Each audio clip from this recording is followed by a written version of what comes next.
నేను దేనికి భయపడనండి, నేను ఫైట్ చేస్తూనే ఉంటాను. నా ప్రాబ్లం కాకపోయినా నేను ఫైట్ చేస్తూనే ఉంటా. నాకు రాలేదే అనేది నేను అనుకోను, ఎందుకంటే వస్తుంది, ఖచ్చితంగా వస్తుంది కాబట్టే నేను ఫైట్ చేస్తున్నాను. నా పర్సనల్ లైఫ్ అంటారా, పర్సనల్ లైఫ్ అనేది అలా జరుగుతుంది అని నేను ఎప్పుడు అనుకోలేదు. It was really mind blocking ఇదనమాట.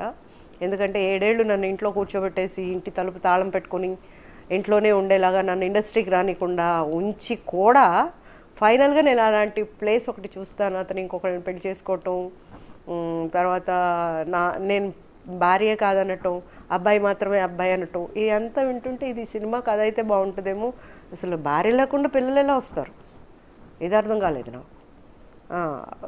సో దట్ లిటిల్ అంటే కొంచెం డిస్టర్బ్ అయ్యాను. డిస్టర్బ్ అవడానికి ముందు అతని నేచర్కి వచ్చేసరికి he is a money minded fellow. He always needs money and he wants to spend money like బాగా వ్యసనాలకు ఖర్చు పెట్టాలి అనుకునే వ్యక్తి అనేది మనకు తెలిసింది ఎప్పుడు అంటే అంత అయిపోయిన తర్వాత. అంటే మీరు భర్తగా అనుకున్న వ్యక్తి, నేను సహజీవనం చేస్తున్నాననే మాట విన్నప్పుడు అది చెప్తున్నప్పుడు అండి మీరు బాగా చూడండి దాన్ని, నేను అటు ఇటు స్టూడియో చూస్తున్నా, పుస్తక గారు మిమ్మల్ని అని చెప్పి యాంకర్ గారు నన్ను అడిగితే అప్పుడు ఓ నన్నా అంటే ఏంటండి అని అడిగాను నేను. ఇదేమీ అమెరికా కాదు, పొద్దున్న లేస్తే సాంప్రదాయం సాంప్రదాయం సాంప్రదాయం అని మాట్లాడుతూ ఉంటారు, వాల్యూస్ అంటారు, అదంటారు ఇదంటారు, వివాహానికి ఒక ఇది ఉందంటారు, అదొక బంధం అంటారు. ఇన్ని మాట్లాడిన తర్వాత సహజీవనం అనే మాట గురించి నన్ను అడుగుతున్నారు సార్. ఏమన్నా కరెక్టా చెప్పండి? మనం ఏమైనా అమెరికాలో ఉన్నామా సహజీవనం చేయడానికి? లేదు కదా. ఇప్పుడు మాతో మొదలైంది మా కథ, అంటే నా కథలో మొదలైంది. ఇప్పుడు అందరూ ఎవరికి పడితే వాళ్ళు సహజీవనం అంటున్నారు. పాపం బాధేస్తుంది వాళ్ళని చూస్తే. చేసేదంతా అదే అంటారు కదా, చెప్పేవన్నీ శ్రీరంగ నీతులు, దూరేది దొమ్మర గుడిసెలు అని. అలాగా చెప్పేదంతా మాటలే. మరి వివాహ బంధానికి అర్థం ఏముంది మీరు చెప్పండి, నాకు తెలియదేమో. మరి నేను ఒక్కడి మీదే ఉన్నాను కదా, ఒక కాలు మీదే ఉన్నాను, ఇప్పటికీ అలాగే ఉన్నాను కదా, నా బిడ్డతోనే ఉన్నాను. పక్కకు కూడా నేను చూడలేదు ఈ రోజు వరకు. మా అబ్బాయినే చూస్తాను. ఇప్పుడు మీతో మాట్లాడిన ఒక 5 నిమిషాలకు మా అబ్బాయి గుర్తొచ్చాడంటే మీరు కనిపిరు నాకు, మా అబ్బాయి కనిపిస్తాడు. ఆ అబ్బాయితో మాట్లాడుతున్నట్టే అనుకుంటాను, కానీ అంటే నాలో నిండిపోయాడు. ఇంకా అంటే ఒకరోజు వెరీ టచ్ ఇది. ఈ ఇన్సిడెంట్ జరిగిన తర్వాత మా అమ్మ నాన్నగారు అప్పటికే చనిపోయారు, అమ్మ ఉంది. నీకేం కర్మ పట్టి ఇవన్నీ చేయాలమ్మా, అక్కర్లేదు రా నువ్వు అని చెప్పి మా అమ్మ నా చేపట్టుకుంటే, బాబు నువ్వు వాళ్ళు తీసుకెళ్ళిపోతారు అని. ఒక చిన్న బుజ్జి ప్రాణం తలుపు పక్క నుండి ఇలా చూస్తుంది, 2 కళ్ళు మెరుస్తున్నాయి కళ్ళు. ఇలా చూసి నేను దానా అంటే పరిగెట్టుకుని వచ్చి, మమ్మీ నన్ను వదిలేసి వెళ్ళిపోతావా నువ్వు అనేసి నేను ఆ చిటికిన వేలు మా అబ్బాయి పట్టుకున్నాడు. చిటికిన వేలు ఎవరు పట్టుకుంటారు? మొగుడు పట్టుకుంటాడు. కానీ మా అబ్బాయి నా చిటికిన వేలు పట్టుకున్నాడు. ఈ రోజుకి కూడా నేను ఆ ఇన్సిడెంట్ మర్చిపోలేను. అవును, నేను అడిగి తెచ్చాను మా అబ్బాయిని భూమి మీదకి, లేదు కదా, నా కొవ్వెక్కి తెచ్చాను నేను మా బాబుని.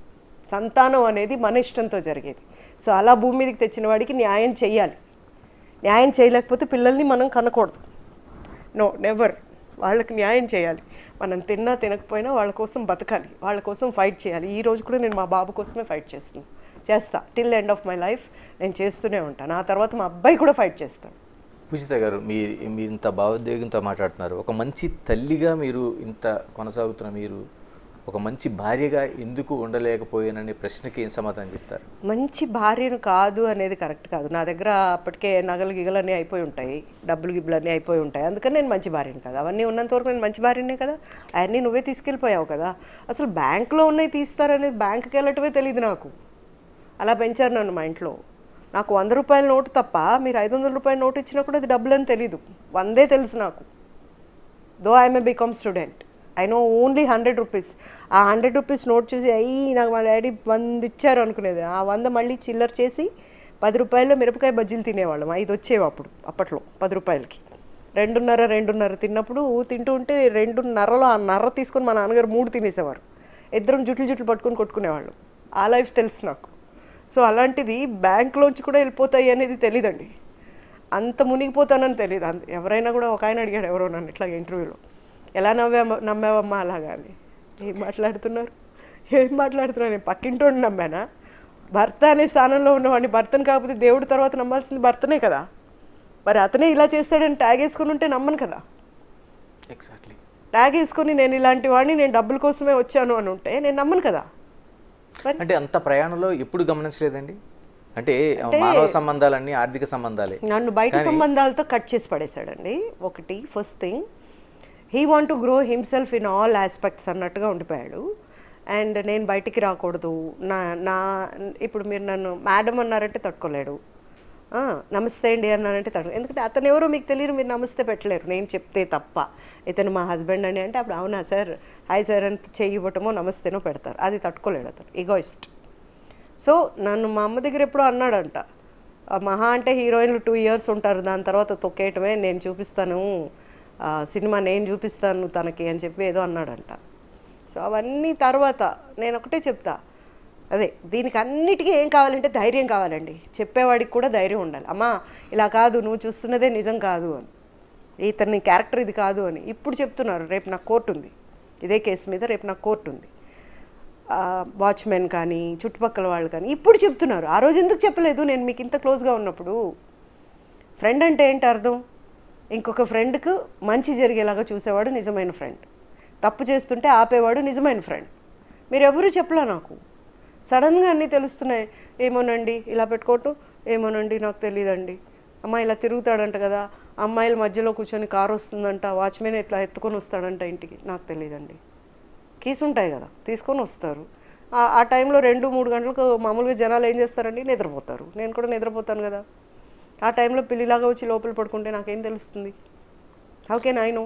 ఆ రోజుల్లో అంగీకరించారండి మీ ప్రేమ వివాహమే కదా మీది? అవును, ప్రేమ, పెద్దలు ఒప్పుకున్న వివాహమే. బట్ ఇలా అని తెలుసుంటే ఒప్పుకోకుండా ఉంటేనే బాగుండేదేమో అనిపించింది ఇవన్నీ చూసిన తర్వాత. ఒప్పుకున్న తర్వాత కూడా ఏమో అండి, నేను వాళ్ళ పేరెంట్స్ని లాగాలని కూడా అనుకోను. ఎందుకంటే పెద్దవాళ్ళు, తల్లిదండ్రులు మనకు నేర్పిందే మనలో 75% ఉంటుంది. సో మరి వాళ్ళు నేర్పింది కాదు, ఇతను బయట నేర్చుకున్నవే ఈ వ్యసనాలు కానీ, ఇలాంటి దగులుబాల్జీ పనులు కానీ, లేకపోతే చీటింగ్ అనేది కానీ ఇతను బయటే నేర్చుకుని ఉంటాడు బహుశా, నేను అలా అనుకుంటాను. ఎంతవరకు వచ్చింది విజయగోపాల్పై పోరాటం, ఏ దశలో ఉంది? ఇప్పుడు 8 ఏళ్ల తర్వాత బహుశా వాళ్ళు హైకోర్టులో ఏమన్నా దులుపుతున్నారేమో, ఆ దులిపి క్లీనింగ్లో కింద పడ్డట్టుంది ఫైలు. ఇప్పుడు వచ్చింది 8 ఏళ్ల తర్వాత. ఓకే, ఒక కేసు 8 ఏళ్ల తర్వాత వచ్చిందంటే ఏముంటుందండి అందులో? పేపర్ తెరిచి చూస్తే ఫైల్లో నేను ఇచ్చిన ఎవిడెన్స్లే లేవు అందులో. No evidence is there. How can you think that I'm going to win the case? ఎలా అనుకుంటాం మనం గెలుస్తామని? ఒక ఐపీఎస్, ఒక ఐఏఎస్, ఒక డీజీపీ, ఒక ఎంపీ, 4 సపోర్ట్ ఉన్నారు అతనికి, because he's a benami to them. Okay, so ఆబ్వియస్గా అతన్ని సపోర్ట్ చేసుకొని కాపాడుకుంటారు.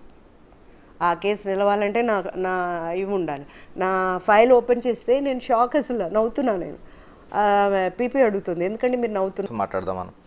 అంటే సమంత లాంటి వాళ్ళు ఒక పాయింట్ అవుట్ చేసి ఒక ట్వీట్ చేసే వరకు అసలు తెలుగు ఇండస్ట్రీలో చర్చే జరగలేదు.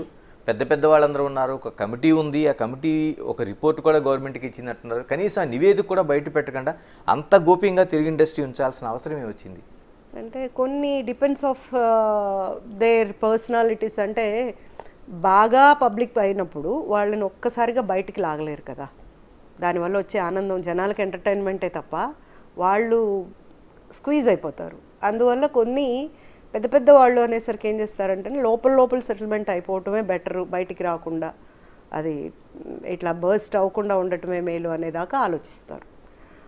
ప్రతి చోట కెలుక్కుంటా పోతే 100 వస్తాయి, అలా లేకుండా సాల్వ్ అయిపోతే మంచిది అని. ఇప్పుడు సాల్వ్ అవ్వలేదు అనుకోండి, ఆవిడ ఇంకొక ట్వీట్ పెడతారు, నాకు ఎక్కడా న్యాయం జరగలేదని. అప్పుడు దుమారం లేస్తుంది కదా ఎలాగా. సో పెద్దింటి వాళ్ళు ఇద్దరు కలిసి కూర్చొని మాట్లాడుకోవటము, లేకపోతే ఒక ఇన్సిడెంట్ జరిగినప్పుడు దాన్ని బయటికే రానివ్వకూడదు. ఇంకోటి కూడా ఉంటుందండి, నాణ్యానికి 2 తలలు ఉంటాయి, 2 వైపులు ఉంటాయి. మనం ఒకవైపే చూసి మాట్లాడకూడదు, ఇటువైపు కూడా చూడాలి కదా. అటువైపు ఏముందో అది చూసేదాకా కూడా నోరిప్పరు ఒక్కొక్కసారి. సో 2 వైపులా తెలిసిన తర్వాత మాట్లాడతారు ఆబ్వియస్గా. ఇలా డిస్క్రిమినేషన్ కోసం మాట్లాడుకుందాం. లింగ వివక్ష అంటే ఇప్పటికే మనకి చూస్తుంటాం, హీరోకి ఒక రేటు ఉంటే హీరోయిన్కి ఒక రేటు, పోనీ ఓకే, మరి మిగతా వాళ్ళకి ఇచ్చే సౌకర్యాలు కావచ్చు, లేకపోతే కింది వరకు వెళ్తున్న అమ్మాయిల పరిస్థితి అంటే చివరికి వాళ్ళకి అవుట్డోర్లోన కనీసం సౌకర్యాలు కూడా ఇవ్వలేని పరిస్థితి ఒకటి కొనసాగుతుంది. ఈ మేల్ డామినేషన్ ఉన్నంత వరకు ఇంతేనండి. ఇప్పుడు ఆ అమ్మాయి ఖచ్చితంగా నాకు ఇది కావాలని చెప్పి అడిగింది అనుకోండి, నెక్స్ట్ షెడ్యూల్కి ఉంటుందో ఉండదో? You understand, you got my point? Next షెడ్యూల్కి ఉంటుందో ఉండదో? ఏముంది, 2 రోజులు షూట్ చేసి తీసి పడేస్తారు. ఆ ఉన్న అవకాశం కూడా పోగొట్టుకోవటమే కదా. అందుకని కష్టాలు పడి వస్తారు. ఇప్పుడు సమంతకు అలా చేయలేరుగా, ఇంకా హీరోకైనా తక్కువ ఇవ్వగలరేమో, సమంతకు అలా చేయలేరుగా, ఓకే. ఈ అమ్మాయికి రష్మికకు అలా చేయలేరుగా, చేయలేరు డెఫినెట్గా. సో మరి ఒక్కొక్కరికి వాళ్ళ రేంజ్ వచ్చే వరకు ఆగాలి, రేంజ్ వచ్చిన తర్వాత ఆటోమేటిక్గా అన్నీ వస్తాయి. అంతవరకు అవకాశం అనేది అయితే డెఫినెట్గా ముఖ్యమే కదా వాళ్ళకి. అంటే ఇప్పుడు మా కావచ్చు, లేదా తెలుగు ఇండస్ట్రీ కావచ్చు, లేకపోతే పూజిత గారిలాగా ఏదైనా నేనున్నాను అని ఒక భరోసా ఇచ్చేవాళ్ళు లాంటి వాళ్ళు కావచ్చు, వాళ్ళకి ఏమైనా అన్యాయం జరిగిందని అమ్మాయిలు వస్తే ఈ రోజున తెలుగు ఇండస్ట్రీ నుంచి నిలబడడానికి సిద్ధంగా ఉన్నారా? డెఫినెట్గా ఉన్నారు సార్. మొత్తం టీం ముందుకు వస్తారు, వెనక్కి తగ్గేదేలే. అంటే గతం నుంచి ఏమైనా మార్పులు వచ్చినాయి? ఎందుకంటే మనం శ్రీరెడ్డి లాంటి ఘటనలు చూసాం మనం.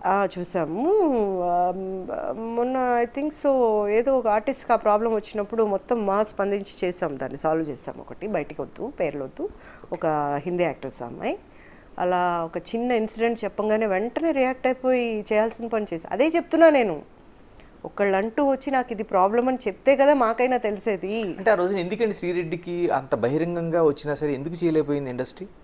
ఎవరండి వెళ్ళేది? అంతమంది అక్కడ కూర్చొని వాళ్ళు టీవీ వాళ్ళు మైక్ పెట్టగలిగారు, కానీ ఆ అమ్మాయి మీద గుడ్డ కప్పగలిగారా? కప్పారు. తర్వాత అది కప్పుకోనని చెప్పి ఎంత గొడవ చేశారు ఆవిడ? అవును, అవునా కదా, ఆవిడ తెగించేశారు ఇంకప్పటికి. ఇప్పుడు అవకాశాలు రావాలి అంటే అండి, ముందు మీకు ఇక్కడ ఉండాలి, దీన్ని నమ్ముకోవాలి. ముందు ఇక్కడ రాసి పెట్టుందనుకోండి, ఎవ్వరు మనల్ని ఏమీ చేయలేరు, వస్తాయి. ఇక్కడ ఎంతవరకు రాసిందో ఎవరికీ తెలియదు. ఇప్పుడు ఆవిడ చేసింది అవకాశాలు రాలేదనే కదా, అలాంటి పని చేయటం కరెక్ట్ కాదు. అవకాశం కోసం వెళ్ళి రోజు అడుగు. ఇప్పుడు ఇలా బెదిరించడం కంటే రోజు పోయి విసిగించు. కొన్ని సినిమాల్లో పెడుతూ ఉంటారు, నాకు ఉద్యోగం కావాలంటే హీరో వెళ్ళి ఒక అతన్ని ఇబ్బంది పెట్టడం, అప్పుడు ఉద్యోగం అంటే ఫైనల్ ఇది అంటే నథింగ్ ఈజ్ ఇంపాసిబుల్ అనేలాగా చెయ్యి, you will get it. But that's not the way. ఎందుకంటే ఇప్పుడు మార్పు వచ్చిందండి అమ్మాయిలు, అలాగ ముందుకు వచ్చి కంప్లైంట్ చేయడం కానీ ధైర్యంగా ఎదిరించడం కానీ చేస్తున్నారా? ఇప్పుడు నేను టీవీ చేస్తున్నానని చెప్పాను కదండి, మా టీవీలో ఉన్న ఆర్టిస్టులే వాళ్ళ మాటలు వింటూ ఉంటాను నేను. ఎంత ఇదిగా మాట్లాడుతూ ఉంటారంటే కింద పడేసి ఉతికి పడేస్తాను అన్న లెవెల్లో మాట్లాడుతున్నాను. అంటే ధైర్యం ఉంది కాబట్టి. అలాగే పోనీ అప్పుడు మాట్లాడి వాళ్ళు వచ్చినప్పుడు ఏమైనా మాట్లాడరేమో అంటానికి కూడా లేదు, వాళ్ళని కూడా అలాగే వేసుకుంటున్నారు వాళ్ళు ఒక రౌండ్. ఓ తీసినట్టు మాట్లాడుతున్నాం. ఇట్స్ వెరీ గుడ్ అండి, గుడ్ సైన్. ఇలా ఉండాలి డెఫినెట్గా. వాళ్ళకి కావాల్సింది ఏంటి అనేది వాళ్ళు పోరాడి తీసుకోవాలి అనుకుంటున్నారు. It's good sign. వెల్కమ్. ఇలా మీరు చిన్న బుల్లితెర కోసం మాట్లాడారు. బుల్లితెరలో ఈ మీటూ కావచ్చు, కాస్టింగ్ కౌచ్ కావచ్చు కొనసాగుతున్నాయా? ఉన్నాయి అని ఖచ్చితంగా చెప్పను, లేవు అని కూడా ఖచ్చితంగా చెప్పను. ఉండొచ్చు, లేకపోయి ఉండొచ్చు. నాకు తెలిసి అది ఉండదు అని అనుకుంటున్నాను. ఎందుకు ఉండదు అంటే వాళ్ళకి ఈ ప్రాంతం వద్దు, బయట ప్రాంతం. ఇప్పుడు వాళ్ళకి కావాల్సింది లడ్డు, తిరుపతి లడ్డు కంటే గొప్ప లడ్డు అది. బయట ప్రాంతం నుండి వచ్చేవాళ్ళు అంటే వాళ్ళని తెచ్చుకుంటే చాలు అన్న దీంట్లో అలాంటివి అక్కడ జరిపించి తెస్తున్నారని అయితే అనుకోను నేను. ప్రజెంట్ వాళ్ళకు ఇది వచ్చేసి ఉంటుంది కదా, ఆర్డర్ వచ్చేసి ఉంటుంది, పైలట్స్ తీయాలి. ఆ టైంలో ఇంక ఇవన్నీ పెట్టుకుంటే ఆర్టిస్టులే దొరకరు. సో అలాంటప్పుడు ఒకళ్ళని తీసుకొచ్చి స్క్రీన్ టెస్ట్లు, ఈ టెస్ట్లు అన్నీ చేసిన తర్వాత ఓకే చేస్తున్నారు. I don't think so this is happening there. But జరుగుతున్నాయంటే జరుగుతుండొచ్చు కదండి. ఒక వాదన, నేను వితండ వాదనే అంటాను, వాళ్ళకి ఇష్టం కాబట్టి వచ్చి చేసుకున్న వాళ్ళు మేము ఏమీ చెప్పలేము, మేమేమి అనలేము, దాన్ని మీటూగా అనలేము, కాస్టింగ్ కౌచ్ అనలేము అని చెప్తున్న మాటలు.